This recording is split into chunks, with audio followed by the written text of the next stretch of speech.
emergency? Oh, get me the police, please. What's going on, ma'am? My daughter murdered. Ma'am, I can't understand. Oh, my daughter got murdered. We just found her. What did your daughter do? She's been murdered. Yo, what's good, fam? This is the story of Catherine Edwards, a 31-year-old elementary school teacher from Beaumont, Texas, who was brutally murdered in her own condo back in 1995. We're talking a crime so shocking it turned a sleepy oil town upside down, left cops scratching their heads for 25 years, and had everyone wondering, who'd kill a woman this loved? It's 1995, and Beaumont, Texas is a chill oil town an hour and a half east of Houston. Think refineries, pumping cash, old money families flexing their spindle-top oil boom roots, and a vibe so laid back you'd swear crime forgot this place existed. Low crime rate, good folks, neighbors waving like it's a Hallmark movie. In the middle of this cozy scene is the Edwards family. Mary and Lum Edwards, basically the town's unofficial royalty.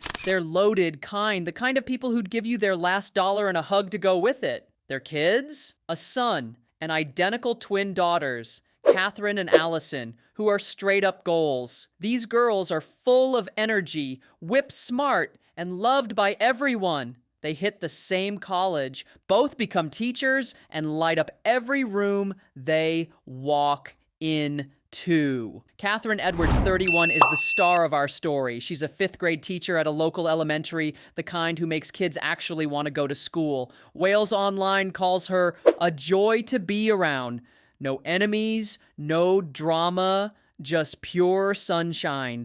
She's got a smile that could melt a Texas heat wave, loves her Bible study group, and lives for helping her students shine. Her condo on 1005 Avenue is her sanctuary, a cute 2-story spot in a quiet neighborhood where you'd never expect trouble. But trouble's coming, fam, and it's about to rip this town apart. It's a sunny Saturday, and the Edwards family's gearing up for their weekly lunch, a tradition tighter than a country song chorus. But Catherine's a no-show, and that's not like her. Her parents, Mary and Lum, get worried. She's never late, never misses a call. They hop in the car, drive to her condo, and start knocking.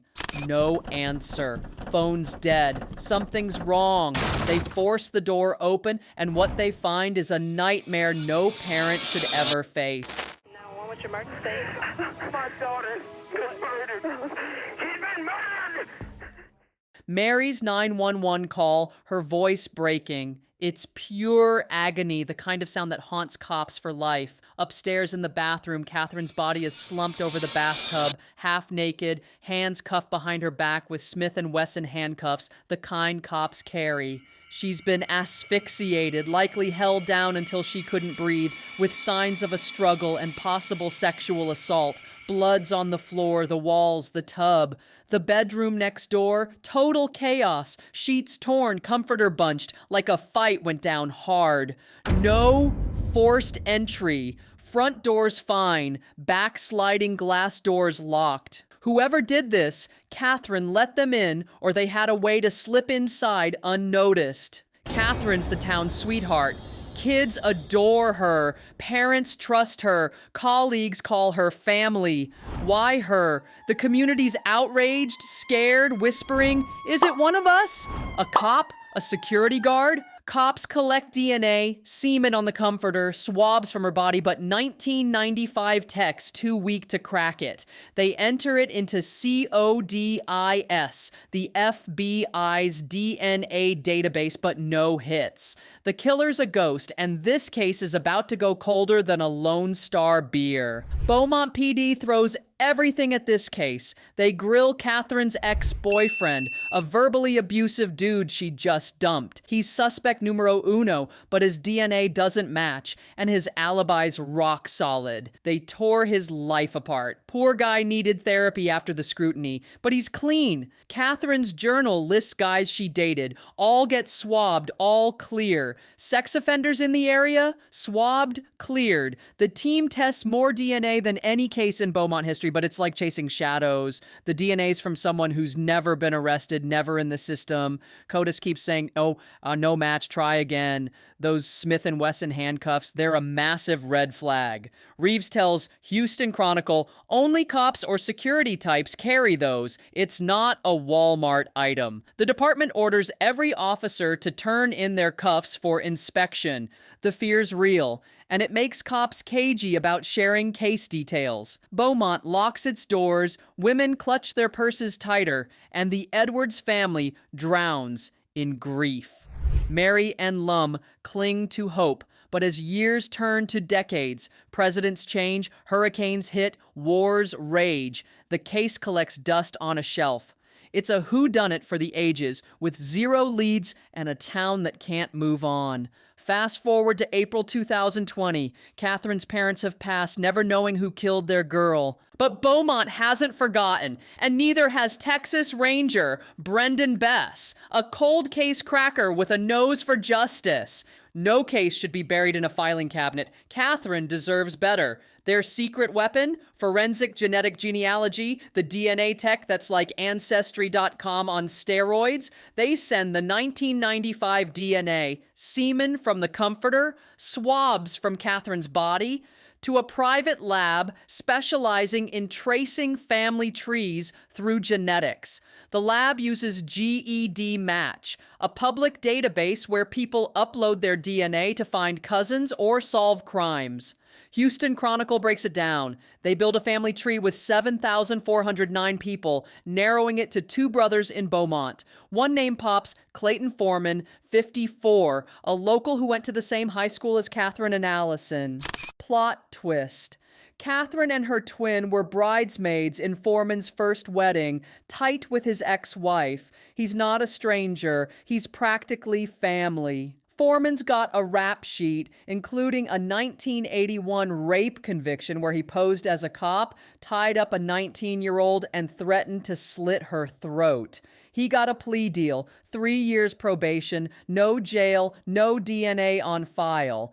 Cops need proof, so they tail Foreman, now an Uber driver and debt collector in Reynoldsburg, Ohio. With FBI and local police, they pull a trash run, snagging his discarded hair, prescription bottles, and, get this, Dairy Queen plastic spoons. The lab tests a spoon and boom, DNA's a perfect match to the crime scene. Foreman's the guy, no doubt. Cops play it slick, luring Foreman to an Ohio police station with a fake story about a missing purse from his Uber gig.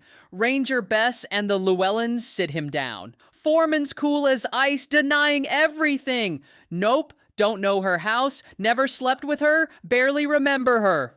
But then he drops the hammer.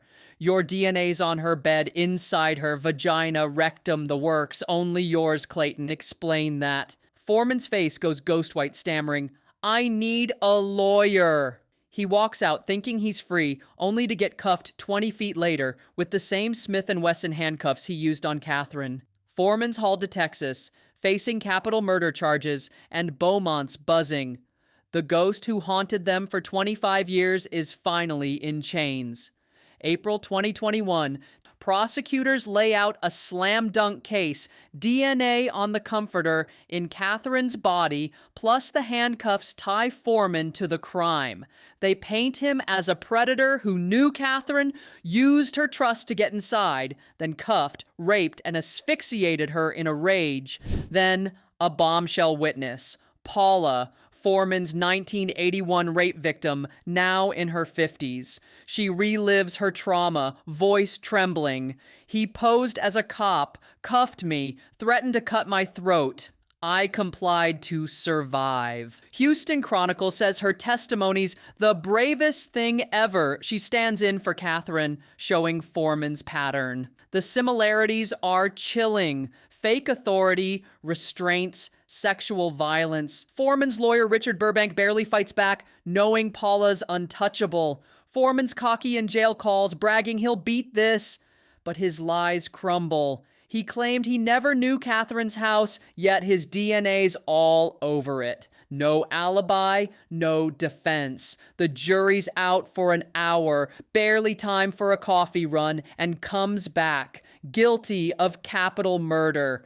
Texas law needs proof of future danger for the death penalty, and since Foreman's post-1981 crimes are unproven, he gets life without parole.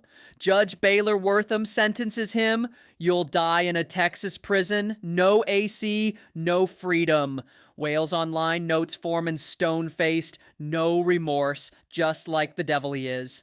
Allison and Catherine's students, some now grown, weep in relief. Justice is late, but it's here. This case is a masterclass in why you don't mess with Texas Rangers. Ranger Brendan Bess and the Llewellyns turned a dusty file into a triumph, proving DNA's the ultimate snitch. BBC quotes Bess, "Left your DNA? We're coming, whether it's 1950 or 2050. The tech, genetic genealogy via GED match, built a 7,409-person family tree to nail Foreman, a trick straight out of sci-fi. Beaumont breathes easier, but the scars remain. Catherine's parents died without answers, and Allison carries the weight of losing her twin. Houston Chronicle shares a student's memory. Miss Edwards made us feel special. She deserved better. The case sparks big questions. How did Foreman slip through after 1981? Are there other victims? Bess vows to keep digging, suspecting Foreman's got more skeletons. Ex-users go wild with posts like, "DNA's the GOAT, Foreman's done." Others lament, "Too late for Marion Lum." But it's bittersweet. Catherine, the teacher who touched thousands, is gone forever. This saga's a roller coaster, fam, love, loss, and a long-awaited W for justice. Foreman's rotting in a cell, but Catherine's legacy shines through her students and a town that never gave up. What's your take? Is life enough, or should he have fried? Drop it in the comments. I'm reading every one.